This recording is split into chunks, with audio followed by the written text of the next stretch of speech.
We have two friends from Florencia, and they came to Madrid and they get drunk with accenta. Porca miseria, Gladys, ¿qué me has dado? It was so funny that we put the first shop in Madrid, Porca miseria tattoo. So I'm Gladys, I'm piercer from 1998, and I have my own shop here in Zaragoza. It's GoldenEye Piercing and Tattoo. And I've been doing piercing for, already long time. It was kind of funny because my brother has a second-hand shop in Madrid. I'm from Madrid. And he bring one piercer from Into You in London. It was, I think, the first shop in Spain or almost in Madrid that does piercing. And I think I have like 12 years at the time or more or less. And I just see this girl just poking needles through the tissue. And for me it was like, wow. And I don't think so much about this because I was like pretty young. But now I realize that really impacted my life at that time.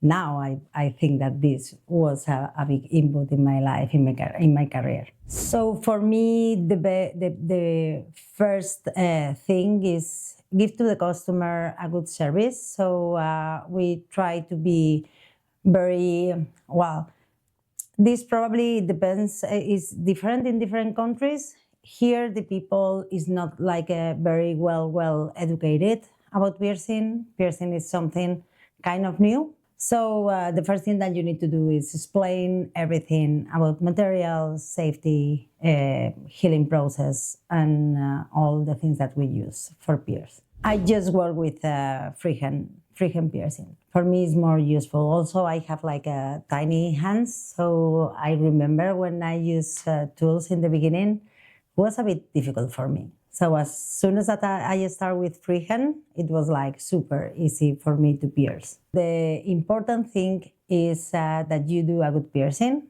For some people, it's easy to use tools. For some people, it's easy to use tools in some piercings.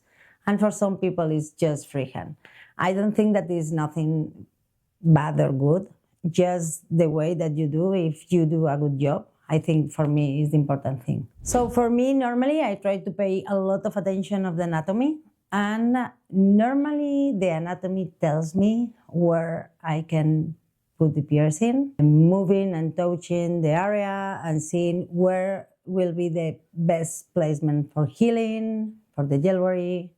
So I'm also aesthetically. So I think it's kind of the combination of these things. Sometimes I normally do like an appointment that is just to show them. I tell you that here in Spain is not so common, the jewelry that they use in the States. So you need to show the brands, show the jewelry, show how they can combine. So we normally do an appointment for these kind of things, just to open their minds about the piercing selection jewelry.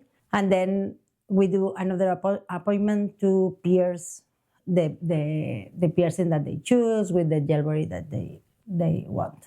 So for safety, we just use sterilized equipment and a sterilized procedure.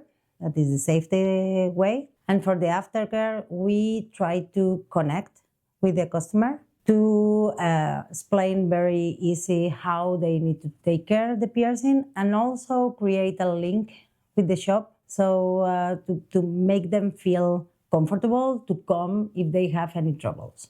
We include, because for them I think it's more easy to know what they need to use and how, and if they already have it, it's easy for them. That if they need to buy in the shop or outside the shop, is a bit uncomfortable for them. So it's included in the price that we have in the shop. I think probably the biggest mistake, what I see here in Spain, is about the length of the jewelry or the downsize of the jewelry. So sometimes the people think that they can wear this jewelry forever. And of course, for some people it's okay, they heal, and others have a lot of troubles. Also, here for the climate here in Zaragoza is very dry. So they need to use proper the saline solution, because if not, they get dry very easy. So also these kind of things you need to take in consideration about how you explain the aftercare. Here in Spain, for example, now is kind of more trendy the eyebrows. That was very outdated some years ago. And then I think also something that we don't do so much, I don't know why, is tongues. And well, we are a Catholic country, very Catholic. So also genitals here is a bit, uncomfortable situation for them, not just for the piercing, the situation, the box with other person. So also these kind of things is here is a bit more low than in other countries. Well, I travel in different shops in Europe, and you can see the differences in culture, religion, and prejudice. So it's true that here in Spain, in a Catholic country, that we have this mind about the body, it's more difficult to do this kind of piercings. Well, I think the best advice is try to talk with your customer and explain everything very clear. Try to be honest. And sometimes with this is enough. And if not, maybe this person is not ready to get a piercing. So it's not also something that I try to force. So I prefer that this person find the moment for the piercing, that try to force them to do it. There are more than the jewelry and all these things. I think there are one thing that is very, very clear. When you go to a shop and you ask for a piercing, and they don't explain anything, they just sit down and poke the piercing, then it's not the place. You need to have your info about how will be the procedure, how will be the aftercare, the jewelry that they will use, and then you can decide if you want to get this piercing, if it's suitable with your style life or is suitable with your time to get it. But all these things should be before you are inside the room. That I think is very important. Now I'm doing talks in high schools here in Zaragoza. So I talk with teenagers of 13, 14 years, and I talk with them about all these things, how they can see with 2-3 things if the shop or the studio is good for the gene and safe and is okay for them. Well, for me, the money never was the point. Of course, we need to survive, but for me, it's more important to take care of the profession, because I will quit probably I hope so, in some years. So I hope that the next generation have a good input from me and from other college that will lead this profession. So it's not about the money, maybe it's to take care of this, because this is it's like a fragile bubble. So we need to take care of the profession. Wow, it changed a lot. So I remember when just my main thing was do piercings. Now I need to do piercings, social media, take pictures and editing that pictures, and also is horrible. But it's how it is. So that is the game. Right now we need to play that game so we can do anything. But I miss that ages when we just pierce and we want to pierce. That's it. Now it's like put the best jewelry, put the best thing, and well, it's the game right now. We need to accept. Put the focus in your job, not in Instagram. I think, of course, as a piercers, we have strong opinions, because you think that only the things that you are doing is working, but I don't think that this is the reality. I think that bodies heals in very different ways. It's not just one body that heals, and things, you can use it in different moments. I don't think that my aftercare is the same now that maybe 15 or 20 years ago. Probably I say other thing.